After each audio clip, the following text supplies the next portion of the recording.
Today on Unsolved, Florida, we are continuing our coverage of the 1990s missing persons newspaper ad.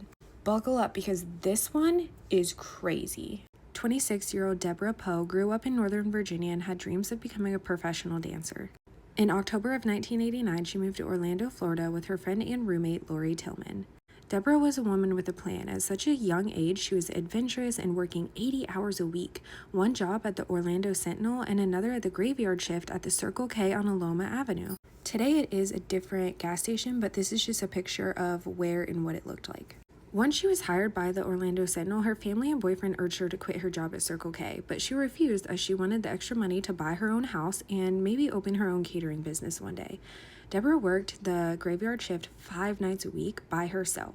Her boyfriend was so concerned about her that he began staying with Deborah to make sure she was safe, sometimes the entire night, and would often check in on Deborah despite her beliefs that she was fine. These fears of her friends and family actually stemmed from an incident that occurred 1 month before she disappeared in January of 1990. A naked man entered the store and climbed over the counter where Deborah was. He chased her around the store before Deborah managed to lock him outside the store and called the police. Of course, by the time police arrived, the man was gone. She was saving for her dreams, but on the night of February 4th, 1990, that dream was interrupted. Her boyfriend last saw her in the store around 1 a.m. when he went to check on her. Around 3 a.m., a friend was driving by the gas station and saw Debbie behind the counter. But just 15 minutes later, everything had changed. A customer walked in and found a man behind the register. He had long black hair and was wearing a black Megadeth t-shirt featuring a fire-breathing dragon. He was wearing a cross earring. He looked like he belonged there, but he didn't know where the cigarettes were. The customer had to show him. The man possibly drove a black van with the same Megadeth logo airbrushed on it. Yeah, what do you think are the coincidences of that? He used the cash register to make the purchase and told the woman, "You shouldn't smoke, you know," but the police were never able to locate this man. This is a sketch, a quite horrible one, of what the man looked like according to the customer. And then, by 4 o'clock, the store was empty. Behind the counter, the police found Debbie's coffee and chocolate milk sitting on a stack of houseplants. Her purse, her keys, and her latest paycheck were all still locked in her red Toyota in the parking lot. There was no struggle, no blood. The cash register was locked, and there was no evidence of a robbery. Tracker dogs traced Deborah's scent to the rear of the store through a wood slat fence into the parking lot nearby of the Shoals apartment complex, suggesting she left in or was forced into a vehicle there. An extensive search of the area turned up no trace of her. Investigators do not believe she left voluntarily. They soon discovered that she was actually not the first store clerk in Florida to disappear on a graveyard shift. In August 1990, several months after her disappearance, human remains were located 2 miles from the Circle K, but DNA tests later revealed that the remains did not belong to Deborah. Deborah was tiny, only 5'2" and 100 pounds.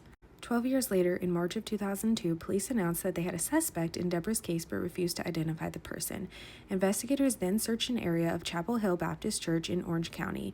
Authorities stated that the re-examination of evidence in the case led them to a suspect.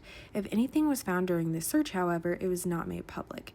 In a bizarre twist, Chapel Hill Baptist Church is right across from where Deborah's boyfriend at the time of her disappearance, Scott, used to live. He, however, is not considered a suspect in the case and passed a polygraph test. He also worked at that church at that time. Deborah was declared legally dead in 1998, 8 years after her disappearance. This is Deborah's dad and her boyfriend Scott at the time of her disappearance, helping in the search to find her.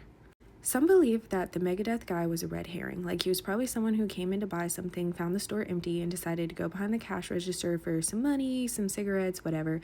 The next person probably came in and caught him off guard, and he might not have come forward because he didn't know, he was just traveling through the area, didn't want to become a suspect, or had a criminal record. 6 months before Deborah's disappearance, on August 6, 1989, 29-year-old Donna Callahan disappeared from a convenience store in Gulf Breeze, Florida. As in Deborah's case, there was no signs of a struggle at the scene. Donna was 3 months pregnant and left behind a 2-year-old daughter.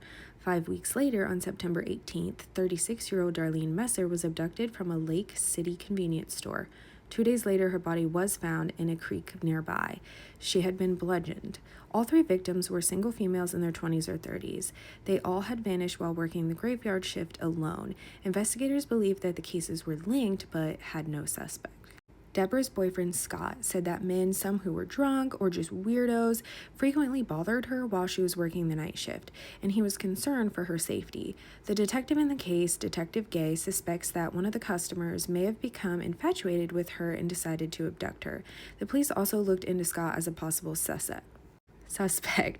He said he went home after he left the store that night around 1 a.m. and he did pass a lie detector test. The police questioned a man that Deborah had previously dated. She stopped seeing him because she was afraid of him and thought he was mentally unbalanced, as she told her friends.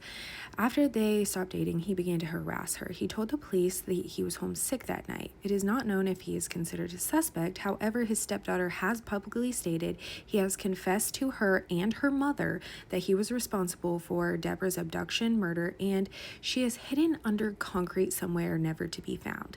She has posted this online several places, so I would assume she has talked to the police.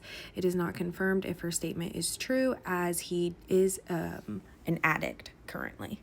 Even being an addict, I think that is something crazy to say if you did not do it. Another theory is that it's well believed William Alex Wells and Mark Ribe were responsible for her disappearance. They were convicted for a similar abduction murder in Florida, and they are both serving time in North Florida.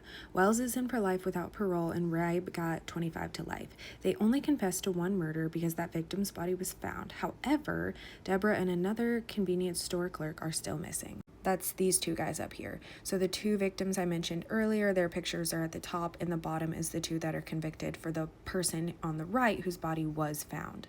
A lot of people think that these three cases are linked and they are responsible for all three.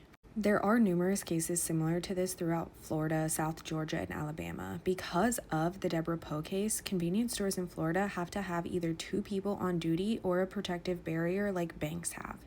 Sadly, Deborah's father, Alvin, and her brother, Stephen, have since passed away without seeing a resolution in her case. It, as well as Darlene's, remain unsolved. Her mother, Nancy, though, is still searching for her. She was so beautiful.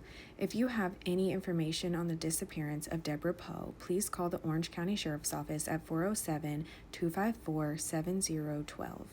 The list of 12 who vanished continues on the next Unsolved Florida.